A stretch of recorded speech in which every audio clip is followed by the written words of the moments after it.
and welcome to another episode of Youth Lounge on CYC.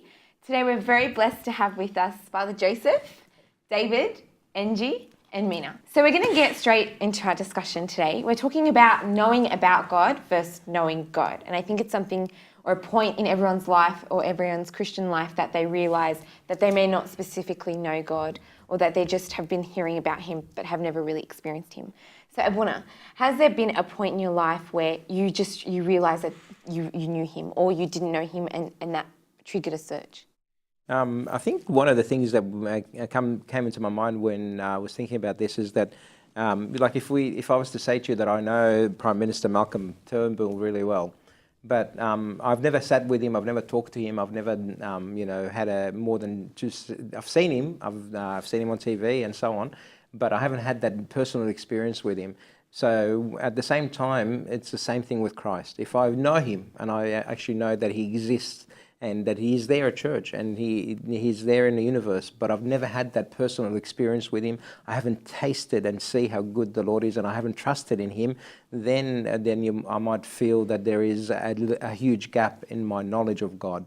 And I think one of the nice experiences that I've had personally is on the day of my ordination, and I'll share this with you, I'll share it with everyone on the TV as well, but that day of ordination, we went back to the monastery and I was exhausted after learning how to do a lot of things in Ashia, and we went into bed, and for some reason or the other, I slept for about 2 hours and I got up.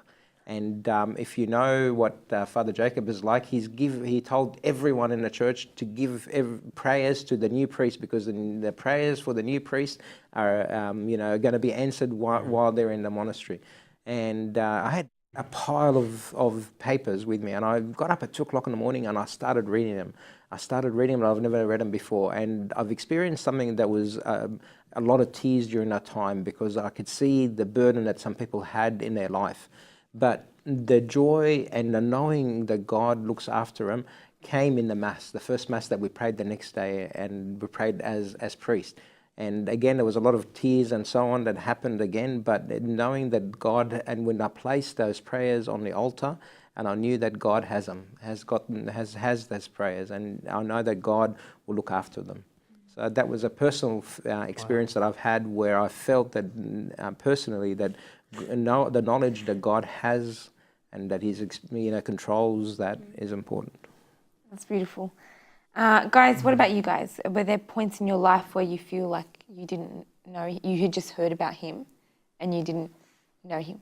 I definitely have. I was, when I was younger, like a teenager, I kind of went away from the church for a long time, for about 3.5 years, and like turned my back on God and all that kind of stuff. And so I didn't have him at all. And it's exactly like the prodigal son, that you're kind of sitting there in the pigsty and you're suffering with complete hunger and desperation because you don't have the source of life in your life. You don't have Christ himself, who is the living bread. You don't have the joy of being in the Father's house and all that kind of stuff. So then when you come back to him and you have like the complete opposite, then you definitely taste it. So like there's nothing more painful or with more anguish or more like of an identity crisis than being away from Christ and forgetting that you're made in his image and the purpose of your existence is to taste his love and to love him back. And yeah. I think personally for me, I'm kind of the opposite to Dave, in the sense that I was always born in a church, Christian family.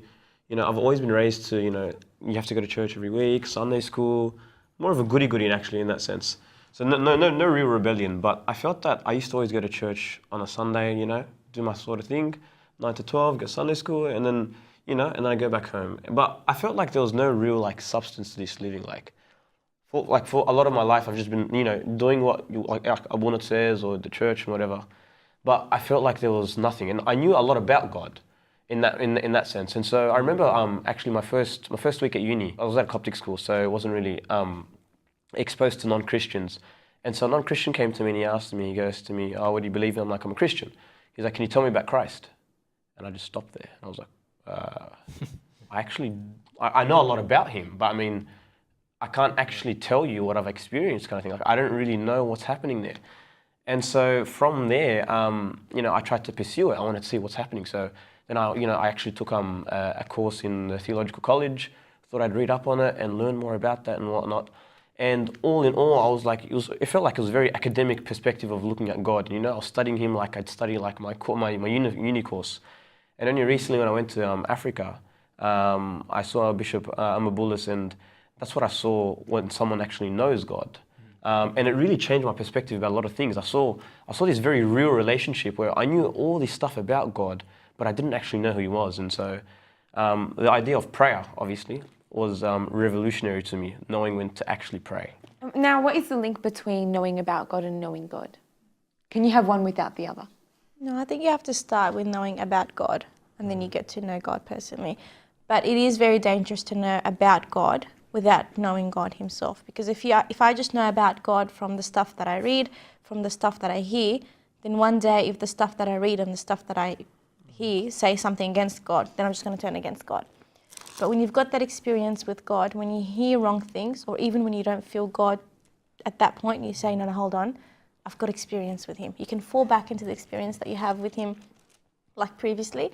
And you can't frame God, again, you can't frame God in certain people, including clergy. But like what I'm saying is you can't frame God in certain people, and then when these people do something wrong, you say, oh, no, God's just stuffed up. Like when you know God as God, nothing could faze you. Because and that's, I remember Mabolis once said, bring people to God, don't bring them to church. Because you can bring them to church, but church as a community could have some faults in it. And then they say, oh, no, God is faulty, so I'm just not going to believe in Him.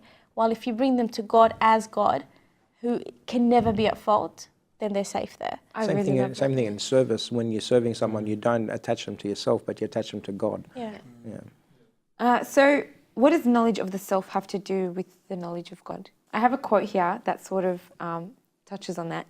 It's from St. Cyril of Jerusalem. He says, we explain not what God is, but candidly confess that we have no exact knowledge concerning Him. For in what concerns God, to confess our ignorance is the best knowledge. What do you guys think about that? Do you feel like you have to know yourself before you set out on that journey? I think you definitely do. Like St. Anthony the Great said something very similar. He said, if you know yourself, you'll know God, which is why it's so important to have true quiet time. Like Abu Nadan was explaining, like we're very afraid of silence, just being on our own. Like we can't even sit in the car on our own in complete silence. We have to have music, we have to have a sermon, we have to be calling someone, we have to, we're very afraid to sit alone. And he was saying, why is that? And it's because when we sit alone in our silence, we're face to face with ourselves and who we really are and our weaknesses and what's really on our mind. And once you do know yourself, then you really do know God, and you can come to His feet like more genuinely because you. But it works the other way as well. Like if you know God so well, and with a relationship with God and your Bible, then you get to know yourself, because the Bible is our mirror. Like I could spend all the quiet time that I want with me, but I could come out of my quiet time thinking I'm the best person in the world because I'm just good. While if I sit with the Bible, I could say, no, hold on, the Bible tells me to do this and I lack in that area. Then you can come out of your quiet time thinking, okay, this is what I need to work on. And we're a reflection of God. So how can you see what you are without comparing yourself with who you're meant to be or who you're comparing yourself with? No, I think it definitely comes in Him. Sorry, I wanted to further add on to that. It's the way I always say it is that usually with anything that we like to study or get to know, usually like science, whatever it is, it's usually we have a focus, the lenses on humanity, and how when we learn more about humans, we can tailor then the services or different faculties to humanity. So for example, in education, what we do is we learn more about humanity, and in that way, we can then learn about, things that can then help and advance the knowledge in that regard. But I think when it comes to prayer, it's actually quite the opposite. It's that we start with God, and then from God, that's then when we begin to learn about ourselves. It's actually quite the reverse. And that actually changes the perspective of a lot of things, because it then means that prayer and our relationship with God actually begins with Him. He's the initiator, as opposed to us initiating in almost every other thing that we do in our lives. Look, no, I agree that He's the initiator and He's the one who kind of searches us out. But I feel like sometimes there's an element of, if I feel like I know myself, or I don't really know myself, and I think that I'm fine, all well and good, I'm peaceful, I'm happy, I haven't really sat down and looked at who I am or what I'm in need of or my lack of contentment, how am I going to go to God? How am I going to approach him? But when I realize how broken I am, and I sit with myself and I see how weak and how like in need I am, I then run. I run and I'm like, I need to know Christ. I'm scared to go to bed at night because I can't face the reality of myself. I need someone to come and to be with me and to clean me and to wash me inside. I think both can work. I think, perhaps. Yeah, because there's different people learn differently. When I used to teach before becoming a priest, I know that I couldn't use the same approach with the different people that I had in the classroom, because one approach with a person inside the classroom will not work with the same approach with another person. So all this is leading to knowledge of God. And I love what St. Paul says, that yet indeed I count all these things lost for the excellence of knowledge of Jesus Christ my Lord, whom I have suffered the loss of all things and count them rubbish. So I count everything rubbish, but it's the knowledge of Christ. It's Philippians 3:8, and the knowledge of Christ, and that's the key. How you get there, it's different journeys for different people. I think it's to be known by him as well, to be known by the kingdom of heaven, have your name written in life, like the parable of the five foolish virgins and the 5 wise virgins. There's nothing scarier in that verse that, they're saying, Lord, Lord, open to us. And what he answered and said to them, assuredly I say to you, I do not know you. And the door shut. Can I just make something that, when thinking about this topic, I thought of something and then it came up in a few sermons that I listened to. I was thinking about in the Bible, and you read in the Old Testament, and, Adam knew his wife. And that was talking about the highest, the most intimate point of their relationship, that intercourse where it was a physical, a spiritual, like an emotional union, right? There's a lot of times in the Bible where that no language isn't used. It's and Noah laid with or whatnot. But in the case of Adam and Eve, or the other places where it's with his wife, it's and he knew him. And I think that when we talk about knowing Christ, we're not called to have this superficial surface, I know him, I pray, I know him, I'm intimate with him, I partake of his body and blood, I am like being purged almost, I'm like, it's intimate, this is my bridegroom, this is my friend, this is my father, it's an intimate knowledge. And I think we really need to understand that intimacy, we need to know that intimacy. I have a question here that one of the youth has asked though. So moving past that, I just feel like I have so many barriers to knowing God. I struggle to understand his presence and to know that he's there all the time. I don't know how to approach him, and I don't know how to break through these barriers. What should I do? I don't think we're expected to break through the barriers to go to him, though. Like I know we were having this discussion the other day, and you were saying that sometimes when we fall into sin, we physically build that wall between us and Christ. And then I was going home that night and I was thinking about it, and it feels like he's on the other side and there's that massive wall of sin between me and him, and I need to break that wall to get to him. But then I thought, well, hold on, which side is Christ on? And it's funny about him because he's my goal, but at the same time he's on my side helping me achieve that goal. And it's very hard to understand because in today's society you don't actually have your goal and your help being the same thing. Like, my girls who are in HSC at the moment, that their goal is to get into this particular uni. But it's never going to happen that the dean of this uni is going to call them up and say, I'm going to offer you all the tutoring that you want, and I'll give you money so you can buy all the resources that you need, and I'm going to come and personally sit with you and explain the material. It just doesn't happen. You feel like your goal is always there and you have to get to it. But Christ is just a completely different, he's just this amazing help that he's on my side, breaking the wall to get to him. I think. I love that. Yeah, that's so it's very revolutionary. I think it's all about honesty. Yeah. You just approach the Lord, and I know it's weird, like you just got to take the plunge, go 2 feet, and just, tell the Lord that, God, I sometimes struggle to trust you. Sometimes it's really hard for me to pray to you, Lord. And I don't know, so God guide me. And when you approach God with that sincere honesty, I promise, he can't let you down. He can't. He loves a broken, contrite heart.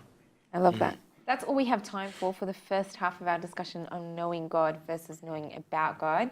Stay tuned for the second half. Welcome back to our discussion on knowledge about God versus knowledge of God.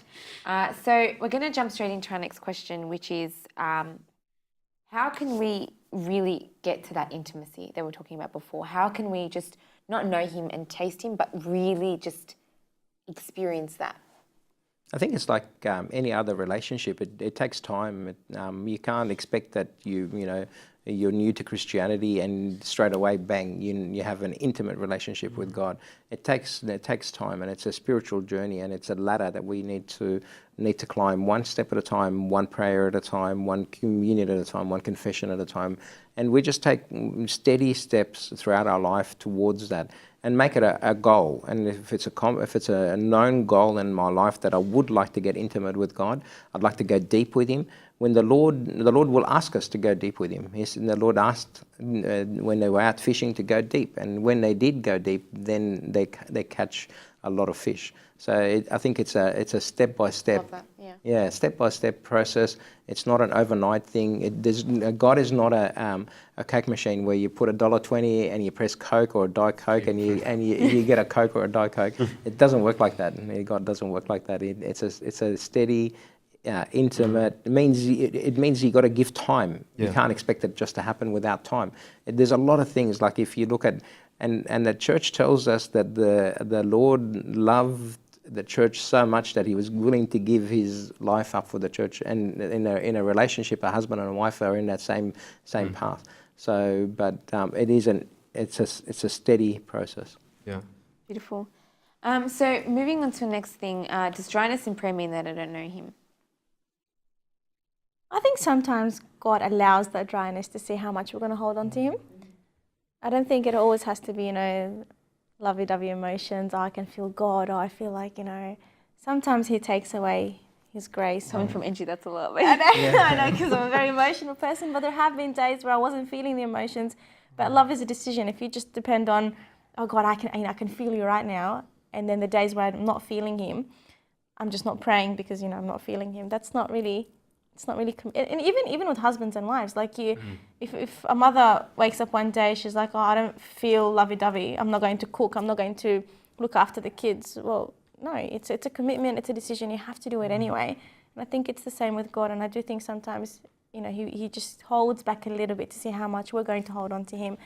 And it's not out of lack of love. He still loves, but He just takes away that grace. It's like Mother Teresa, she didn't feel Christ for 11 years, and yet she served. She carried on. She did everything the same, and she had that hope that 11 years later she would still feel Him again, and she did.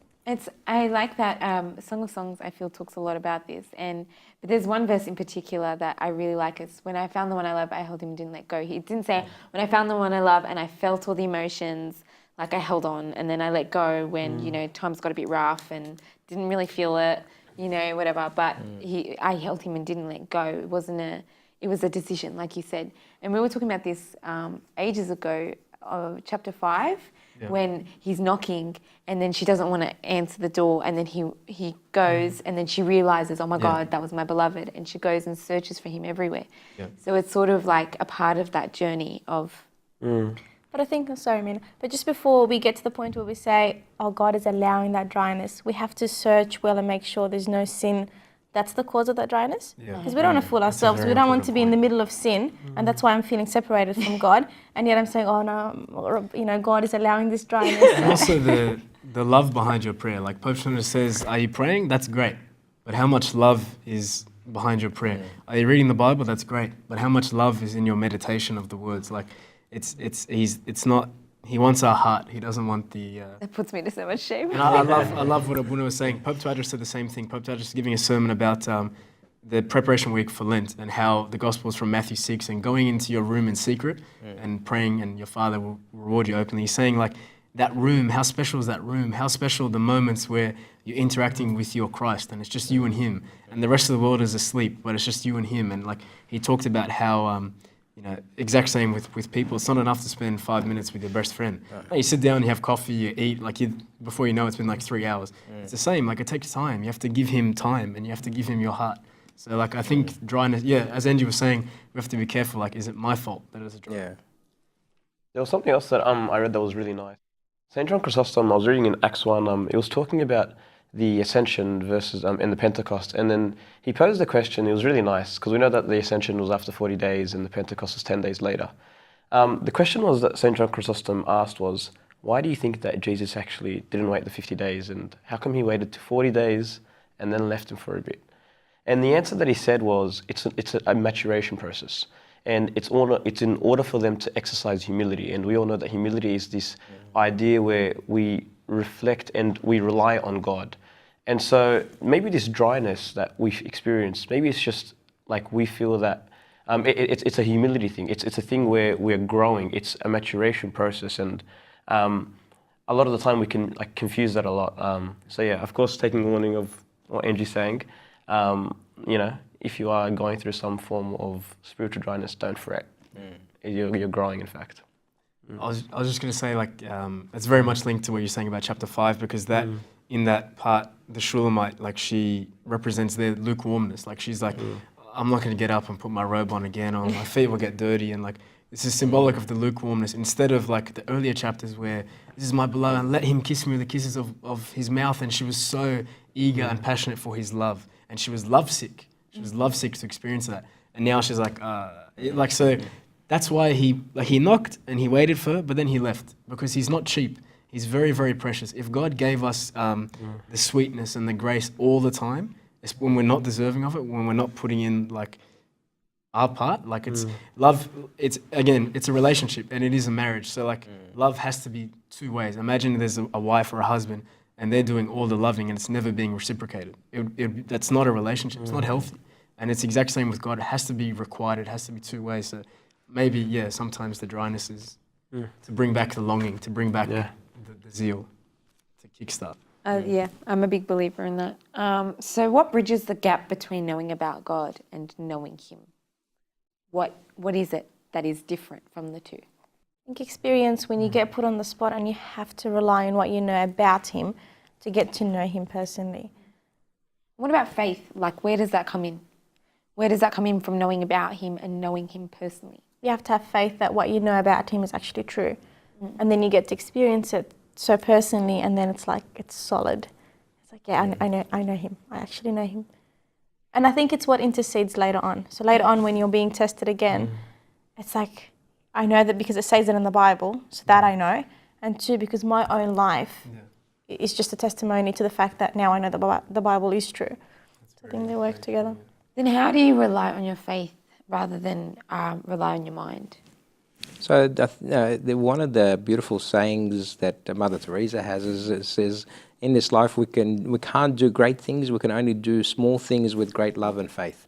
So great love and faith, it's step by step, and we move again, like our faith will increase. The more we're in His presence, the more that that we spend time with Him, the more intimate we get, the more we will feel that we have that faith and we have that love towards Him. It's people argue that in marriage you can fall in love after marriage, or you can fall in love before marriage. It doesn't matter, because it's a relationship, it's a continuing relationship, and that's exactly the same. And it's that knowledge that He gave His life up because He loves us. So how can I not love Him back? And how can I not have an intimate relationship with Him? And having that faith, and it all goes back to that faith about Him dying on the cross for me personally, so that He can sit on the throne in my heart and He can calm the storms in my life. What about knowledge of God in service? Where do you guys stand on that? Like, do you need to know about Him and know Him personally, or can you serve Him and just know about Him?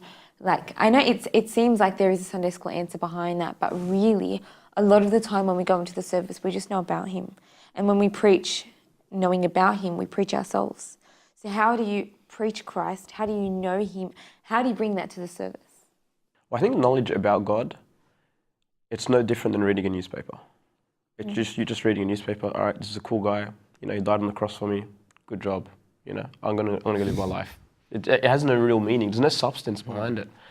So when you know God, you have this relationship with Him. I think when you have that relationship, what happens in that is that you allow God to come reside and dwell within you. And then when you do that, everything you do in your service, not even service, anything in your life becomes just, fingerprints of God everywhere you go. And so it's not actually anything like the struggle then becomes to allow God to dwell in you, because then everything else just becomes a normal process. You just live a normal life. You don't even realize it, but God is working through you. And I know this sounds really theoretical in a sense, but that's as far as I know. I don't know if I agree that. But like reading about God is like reading in newspaper only because we've been taught that if you read the Bible, even if you're not feeling it, even if you're not, His word is true and it cleanses even when you're not actually, like His word is so alive that it does actually change us, even though you can't feel it. But maybe you're talking about reading about Him, like just reading without actually wanting to be changed, or reading spiritual books without actually reading the Bible. Maybe you're not talking about the Bible specifically, but I get what you're saying, that just reading about Him and not having any personal relationship with Him is not true. Like if you read the Bible and I think you're not transformed, because that's what orthodoxy is, to actually become transformed. If you don't feel like you're getting transformed, then we're not reading it right. Maybe it's our fault that we're not reading it right. Yes. Okay. The Malcolm Turnbull effect that I was saying at the beginning. That I know Malcolm. I've seen him on the news. I've read about him. But I haven't sat down with him and I had an intimate relationship with him. Yeah. And that takes an effort. It takes an effort on his part that he wants to come and sit down with me, and then I want to. So Christ is always willing, and that's why we see Him knocking at the door to say He can sit and have an intimate relationship with us. But it's me wanting to have that intimate relationship with Him. Something that was really nice, actually, one of the priests told me recently. He told me that, why don't you try praying the Bible? And that for me was actually revolutionary. I love that, yeah. That was revolutionary. I've never actually thought of it. I always, I read it, take a message, now I go do my own prayer. But, like you have like an awesome prayers, like for example, Nehemiah or like Psalms.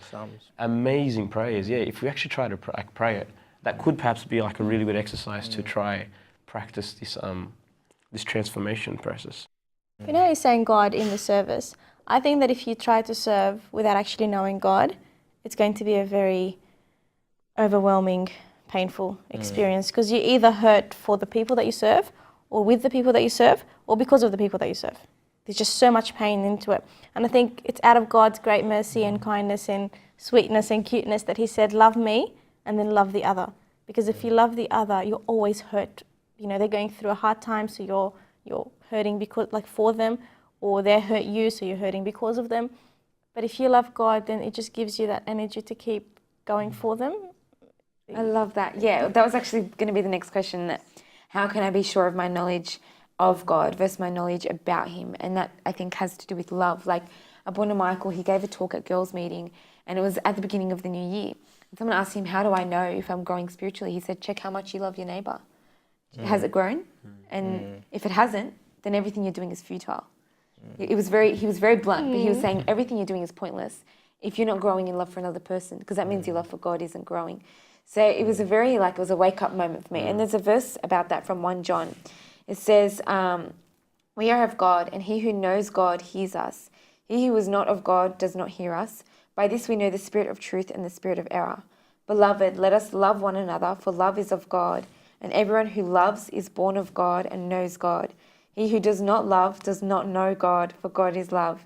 In this love, God was manifested toward us, that God has sent His only begotten Son into the world, that we might live through Him. It's pretty much, it's a big wake-up call. So, Abuna, I have a question. What comes with this intimacy? Do you have any personal experiences of your fruit of actually knowing Him? I think the biggest fruit is probably the fruit of peace. When you have God in your life and you have a true intimate relationship with Him, you find peace. And the more time you spend with Him, the more peace and joy that you have in spending and wanting to spend more time with Him. And, having stood in front of the altar and prayed the masses, that's something that you feel every Mass. It's that intimate relationship that you have and the peace that you feel during the Mass and the joy that you have when you partake in His body and He dwells in you and you dwell with Him. It's that peace that you have. I think that to me is the biggest fruit that you have by your knowledge of God. And on that note, I want to conclude this discussion with a verse from Hosea. It says, let us pursue the knowledge of the Lord. His going forth is established as the morning. He will come to us like the rain, like the latter and former rain to the earth, which is sort of talking about that fruit that comes of that intimacy of knowing Him. But that's all we have time for today.